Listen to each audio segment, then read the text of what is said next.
expected 631 athletes. I'm not sure if all of them made it today, but we were prepared to have them all here. We have 258 volunteers from students from Fitchburg State. Yeah. And it was a total of 26 schools. Yep. Can you name a few of them?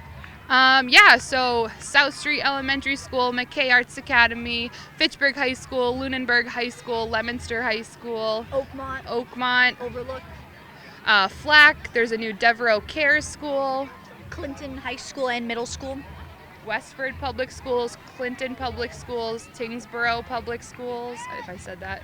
I feel like I'm repeating myself. Air Shirley. So many. So it's a multi-regional event. Oh yeah, it's like the North Central region, yep. And with the turnout, even in despite the weather, I guess you realize how important this is to the communities at large. Yep. Yes, of course. It brings everyone together. We were talking last night and we were like, there's no cancellation unless it's thunder or lightning. We'll play in the rain. Students will show up. They'll be pumped no matter the weather. So we knew this was happening no matter if it was pouring or not. What about the planning? How long have you been involved just to plan this day? We started probably in January, but we could have started ahead of time. Like, it was a lot, especially this past week. I think Larissa's probably tired of hearing my voice because we've talked so much and prepped a ton in the last 2 weeks. We've done trainings, printing, scheduling, calling, emailing, everything. Yeah. So in special education, my family, we caregive for a boy with Down syndrome, and it just completely changed my perspective on everything. And I actually had no idea we even had Fitchburg State Special Olympics until I went to a little fair at school, and Meg came up, she was doing a table, and she was like, "Oh, you like Special Olympics? You want to be the director with me?" And I was just like, sure, and I did not know it entailed all of this awesome stuff. When I was a first-year student here, I volunteered because I knew it was on campus, and I became really good friends with Allie and Becca, who were directors last year, and they approached me a little bit before the games last year and were like, "Meg, we really think you'd be great to take it over." And I was like, wow, this, I was just honor. It was just really great to think that I would do a good job, I guess. And so I was like, yeah, I'd love to do it, and I helped during the day of last year, so I was a little bit more prepared for this year. And I'm going to school for special ed. I love students and I love working with students. So yeah, it's a great thing. Well, congratulations to both of you and all your hard work. I know it's greatly appreciated, and I know you'll have a great day. Thank you so much for coming. And we hope you stay. Yeah, thank you. Coming up next, our cameras travel to the Fitchburg Art Museum.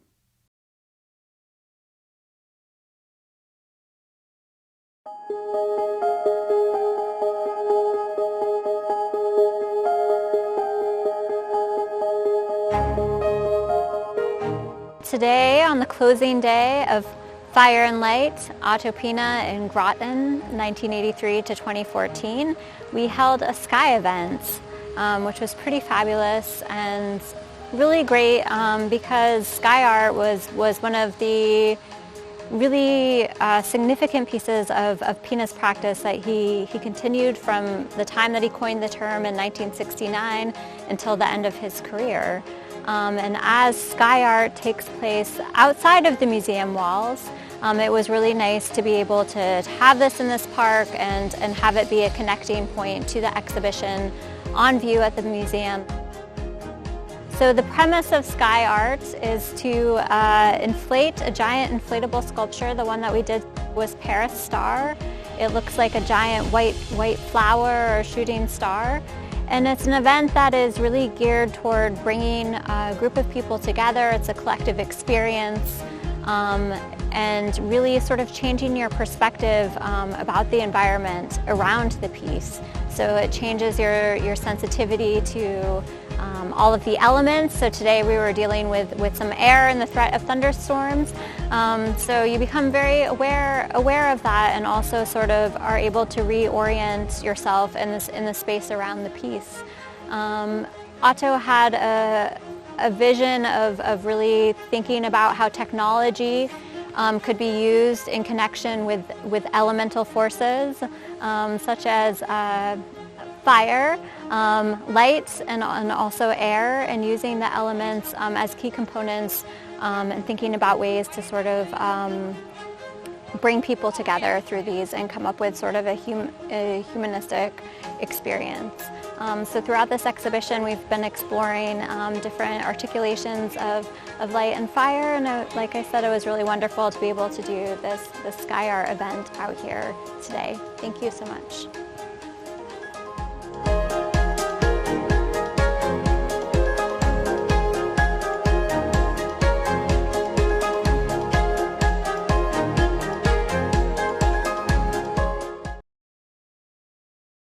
Coming up next.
Yes, my name is William Fongen, and I'm here today for a Citizenship Celebration event.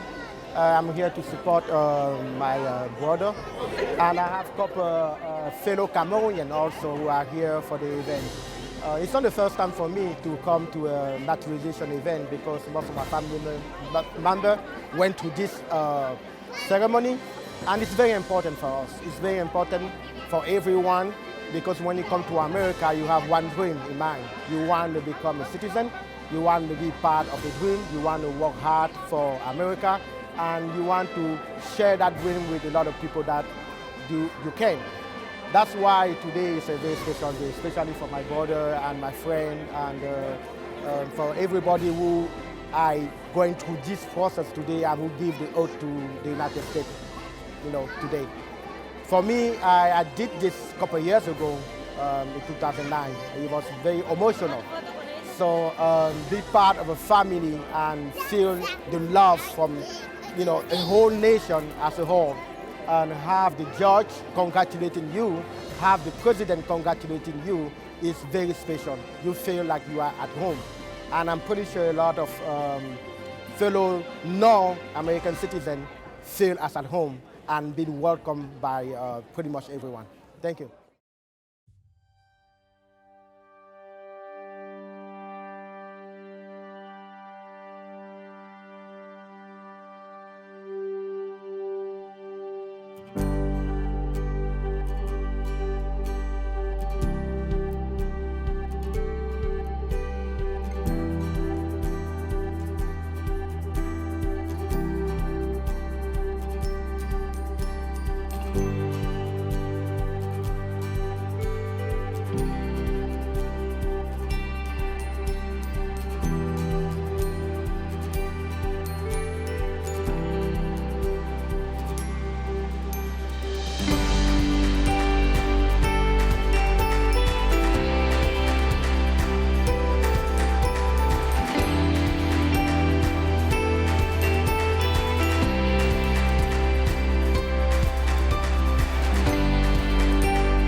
Next on North Central Journal.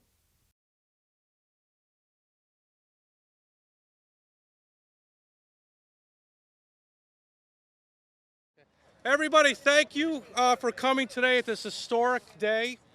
On behalf of the Fitchburg Housing Authority, I welcome everybody, from our residents to guests to local officials and to people who do not live in Fitchburg. As we gather here today to honor what our country did 75 years ago on D-Day, right now our president and other war leaders are doing the same thing at Normandy. Normandy is American soil. It is sacred ground. But also, for different reasons, Green Acres and the people here in these buildings are also is also sacred. In 1948, the city of Fitchburg created the Fitchburg Housing Authority for the sole purpose at that time to house veterans returning from World War II. This road in front of and back of me is named after the D-Day. It's Normandy. The road in front of me is Leyte, named after the Battle of Leyte Gulf in the Pacific. And it was an honor for returning veterans to live here. I'm old enough to remember when this was referred to as veterans housing. And half of my friends started their lives in veterans housing here in Fitchburg, and then their moms and dads fortunately were able to purchase a home and move from here. So I am delighted that the Fitchburg Housing Authority chose the anniversary of D-Day to bring this flag back and to remind people what this project started as and what it stands for. So there was devotion to duty and untold sacrifice. And when they returned home in 1948 and shortly after the war, this community, and I'm proud that my predecessors on the city council recognized that need and that commitment. And we honored their commitment and that duty in our own way through ensuring that there are clean and dignified housing for our veterans to return to raise their family in the years to come. You know, today is more than just a flag dedication. It's wonderful that we're honoring that commitment and raising the flag and flying the American flag once again, but it's about the dedication of this community and honoring that commitment we made in 1948 for the years and decades to come. It's about honoring the commitment of veterans, both in World War II and in every conflict there since, and in every conflict yet to come. We owe them an incredible debt that we can never repay, and it's amazing that we renew that vow, and we need to remember that vow from each year. And our housing needs to always reflect the needs of that veteran community and the commitment we made in 1948. I always wonder, like, what were those young men thinking? What were they thinking when they were on those boats, about to land on that beach, knowing that the likelihood of surviving was almost none? And I have to believe that they were thinking about the love they had for this country, about the love they had for their families, about the love they had for freedom, and the love they had to help people. And those sacrifices, I think of, it's just the chance of life, where you were born and when you lived, to be on those boats. If it had been a generation later, it would have been us. But they were the ones that were there, and they made the ultimate sacrifice so we can live in the freest country that has ever existed, so we can live and have opportunities that they never had. So I want to just thank you for holding this ceremony as you are here today, recognizing those who have served our country, recognizing today, particularly those who never got a chance to come home, and just to celebrate the fact of what an incredible sacrifice they made for us to be here today to enjoy the freedoms that we have. Faced with an enemy that was hell-bent on world domination, they stared death in the face and they said, "Not today." On that day, over 150,000 brave young men stormed that beach in Normandy in a bold strategy to push the Nazis out of Western Europe and turn the tide of the war.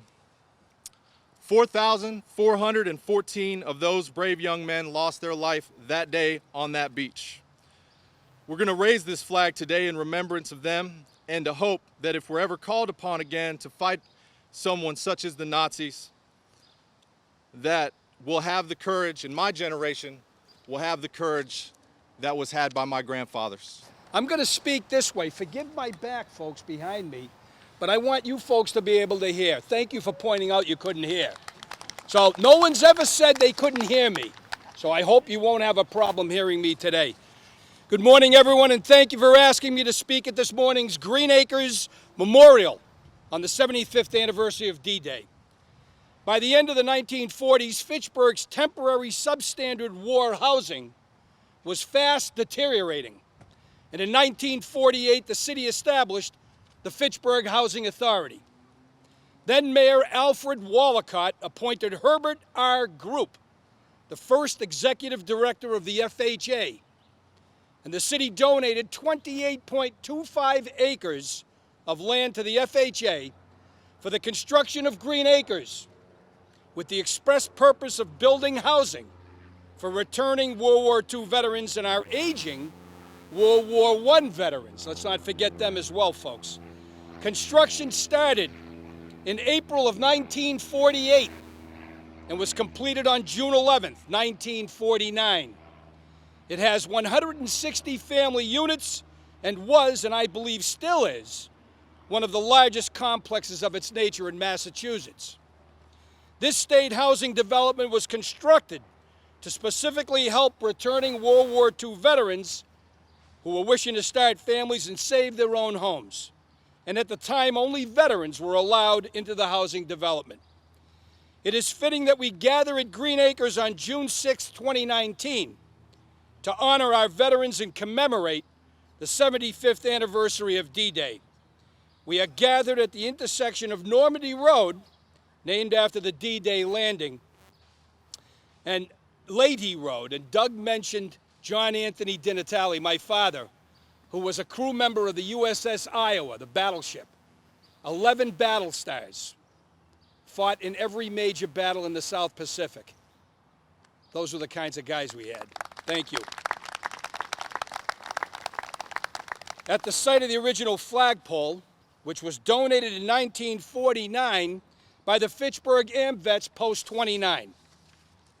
On D-Day, the 6th of June, 1944, 12 Allied nations provided fighting units that participated in the invasion at key points on the coast of Nazi-occupied France. Codenamed Operation Overlord, was the largest invasion ever assembled before or since. 56,000 Allied troops landed by sea and air. D-Day was the major turning point in World War II. It would ultimately liberate Western Europe, defeat Nazi Germany, and end the Second World War. We're going to raise the flag for the first time in a quarter century.